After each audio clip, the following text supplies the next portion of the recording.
अमृता जी नमस्कार। नमस्कार मोदी जी। आपका बहुत आभारी हूँ। आप मुझे चांस दिए हैं लोगों की सेवा करने के लिए। हम 100% कोशिश करेंगे। आपका चुनाव अभियान कैसा चल रहा है? अभी तो हम निकले हैं तो एक बीजेपी को उनका पिता का देहांत हो गया। हम इधर ही आए हुए हैं तो अभी वापस जाके हम प्रचार में ही निकलेंगे। अमृता जी, आप महाराजा कृष्णराय चंद जी की विरासत को आगे ले जा रही है।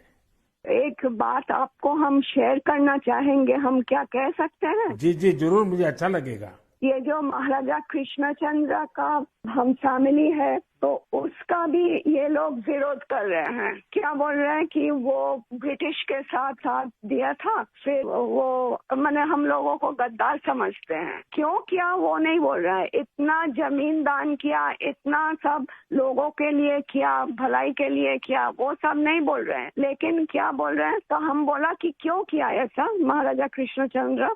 अगर नहीं करते तो हमारा सनातन धर्म तो पूरा खत्म हो जाता है कि नहीं। तो वो बात है क्योंकि तब का वो जो नवाब थे सिराजुद्दौला, तो वो तो बहुत अत्याचारी भ्रष्टाचारी थे। तो उसीलिए उन्होंने तो अकेला नहीं किया, बहुत सारे राजाओं के मिलन हुआ, उसके बाद सभी ने किया। जगत सेठ भी थे और राजाओं थे। तो उसी सभी के मेहनत से ये काम सफल हुआ। तो अगर नहीं होता आज हम हिंदू नहीं रह पाते।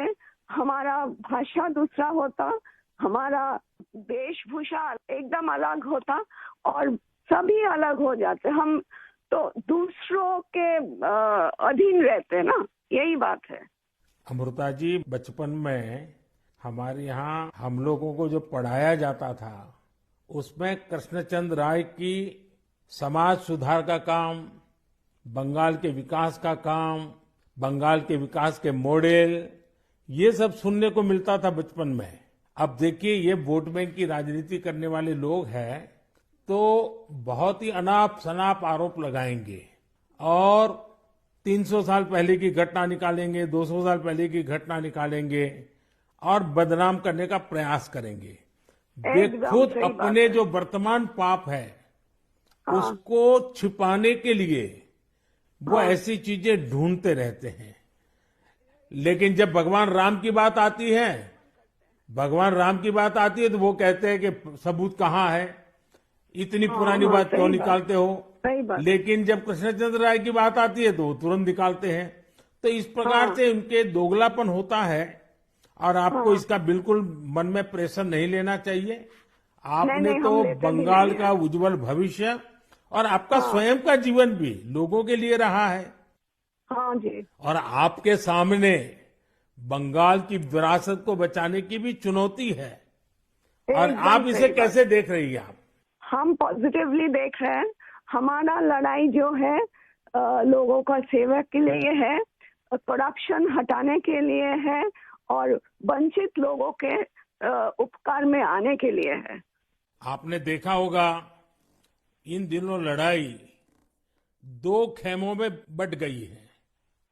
एकदम। एक हमारा खेमा है जो इस देश से भ्रष्टाचार को मिटाने के लिए कदम उठा रहा है, और दूसरा हमारे सामने वाला खेमा है वो भ्रष्टाचारियों को बचाने के लिए इकट्ठे होना, एक दूसरे को बचाने के लिए लड़ाई लड़ना, आरोप करना। और जिन्होंने पहले खुद ने आरोप किए थे वो भी उनको बचाने में लग गए हैं।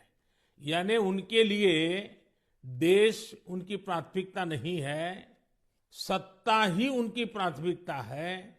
और इसलिए चुनाव में हमने भ्रष्टाचार मुक्त भारत बनाने के लिए लड़ना ही लड़ना है, क्योंकि हमारे देश के युवाओं का भविष्य उज्जवल बने, इसलिए भ्रष्टाचार से मुक्त देश होना ही चाहिए। आपको देखकर ही हम आए हैं। जी अमृता जी, मैं बहुत आपका आभारी हूं, क्योंकि हमारी टोली को आपने जब ये बताया तो मुझे जरूर लगा कि मुझे एक बार आपसे बात करनी चाहिए। अमृता जी, बंगाल के अन्य इलाकों की तरह हाँ जी। कृष्णा नगर में भी बीजेपी को बहुत उम्मीद के नजर से देखा जाता है। अब आप वहां लोगों से मिल रही हैं, आपको भी लोगों का उत्साह उमंग फील होता होगा। बहुत जनों ने बोला उन लोगों का डीए अटक गया। बहुत जनों ने बोला स्कूल में भर्ती कराने के लिए लाखों का पैसा चाहिए। बहुत जनों ने बोला हमको कि हमको बोला था कि घर देंगे, नहीं दिया। तो क्या बोले इसको। अमृता जी, मैं आपको एक बात बताता हूँ। हाँ जी। मैं एक लीगल एडवाइस ले रहा हूँ। हाँ, प्लीज बोलिए। हमने बंगाल में ये ईडी वालों ने करीब 3,000 करोड़ रुपया इनका अटैच किया हुआ है। अब ये पैसा गरीब आदमी का पैसा है। किसी ने शिक्षक होने के लिए पैसा दिया, किसी ने क्लार्क होने के लिए पैसा दिया।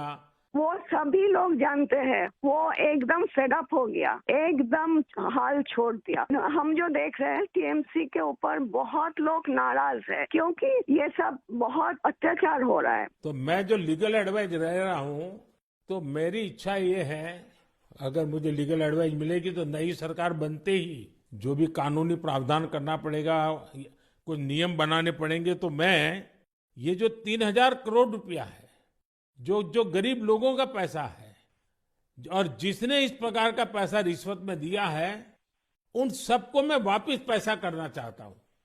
तो आप पब्लिक में जरूर बताइए कि मोदी जी से मेरी फोन पर बात हुई है और उन्होंने कहा है कि बंगाल के लोग विश्वास करें कि जो 3,000 करोड़ रुपया ईडी ने अटैच किया हुआ है, वो 3,000 करोड़ रुपया गरीबों का पैसा है बंगाल के, और वो उनको वापस देने के लिए कोई न कोई रास्ता मैं खोजूंगा। ये जरूर बताइए आप लोगों को। हम बोलेंगे।